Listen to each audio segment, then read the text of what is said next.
ఇంక్లాబ్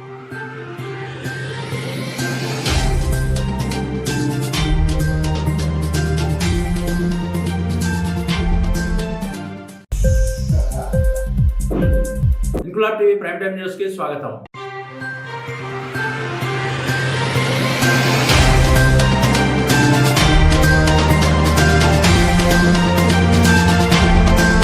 వరుసగా 4వ రోజు కూడా విజయనగరం కలెక్టరేట్ వద్ద అంగన్వాడీలు తమ ధర్నాను కొనసాగించారు. 4వ రోజు ధర్నాలు ప్రభుత్వం ఇచ్చిన యూనిఫామ్ కాకుండా ఎర్ర రంగు దుస్తులు ధరించి కమ్యూనిస్టుల జెండాలతో ధర్నాకు ఉపక్రమించారు. ఈ ధర్నాకు టీడీపీ అసమ్మతి నేత విజయనగరం మాజీ ఎమ్మెల్యే మీసాల గీత హాజరయ్యి మీడియాతో మాట్లాడుతూ అంగన్వాడీల కోరికలను తీర్చడానికి ఈ మొండి ప్రభుత్వానికి ఉన్న అడ్డేంటని ప్రశ్నించారు. చంద్రబాబు ప్రభుత్వంలో అంగన్వాడీల సమస్యలను తక్షణమే పరిష్కరించారని గుర్తు చేశారు. 4 రోజుల నుంచి అంగన్వాడీలు ధర్నా చేస్తున్న ప్రభుత్వం కిమ్మనకుండా ఉండడంలో అర్థమేంటని ప్రశ్నించారు. పైపెచ్చు వాళ్లంతా ఇక విధులకు హాజరుకారని సచివాలయ సిబ్బందితో అంగన్వాడీ కేంద్రాలను ప్రభుత్వం నడిపించడంలో ఈ ప్రభుత్వం వైఖరి ఏంటో ప్రతి ఒక్కరికి అర్థమవుతుందని గీత ఆవేదన వెళ్లగక్కారు. ఈ విషయంలో అంగన్వాడీలకు టీడీపీ మద్దతు ఉండి తీరుతుందని ఆమె స్పష్టం చేశారు.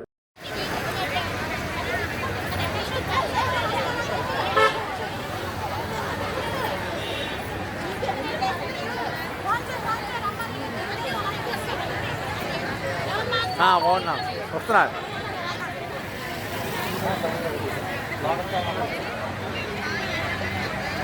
డౌన్లోడ్ తీసుకోవా?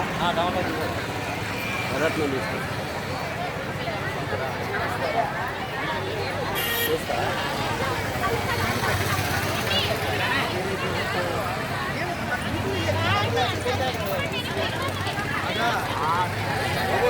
తీసుకుంటున్నాను డౌన్లోడ్.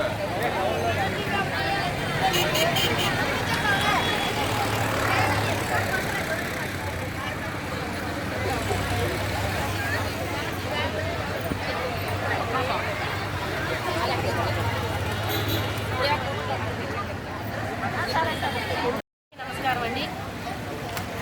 ఈరోజు ఏదైతే మరి అంగన్వాడీ సోదరిమణులందరూ కూడా తమకి సానుకూలమైనటువంటి డిమాండ్లు ఏవైతే ఉన్నాయో వాటిని సాధించుకోవడానికని ధర్నాలు చేస్తున్న కార్యక్రమంలోని అంగన్వాడీ జిల్లా అధ్యక్షురాలు మరి పైరాజ్ గారు కానీ ఇతర సోదరిమణులు కానీ అందరికీ కూడా మరి మొన్న యోగాలం పాదయాత్రలోని మా తెలుగుదేశం పార్టీ జాతీయ ప్రధాన కార్యదర్శి లోకేష్ బాబు గారు సంపూర్ణ మద్దతుని తెలియజేస్తున్న పరిస్థితుల్లోని మా తాలూకు పూర్తి మద్దతు తెలుగుదేశం పార్టీకి నిండి ఈ అంగన్వాడీ సోదరిమణులందరికీ కూడా తెలియజేస్తూ మరి మీ అందరికీ తెలుసు గత ప్రభుత్వంలోని నారా చంద్రబాబు నాయుడు గారు ముఖ్యమంత్రిగా ఉండేటప్పుడు అంగన్వాడీ వర్కర్లు టీచర్లు అందరినీ కూడా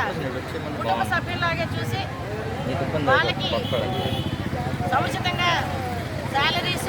ఇంక్లాబ్ టీవీ వీడియోలు మీకు నచ్చినట్లయితే లైక్ చేయండి, షేర్ చేయండి, కమెంట్ చేయడం మర్చిపోకండి. సబ్స్క్రైబ్ చేయని వాళ్ళు వెంటనే సబ్స్క్రైబ్ చేసుకోండి. మా వీడియోలు మీరు వెంటనే చూడాలనుకుంటే కింద ఉన్న గంట సింబల్ని గట్టిగా కొట్టండి.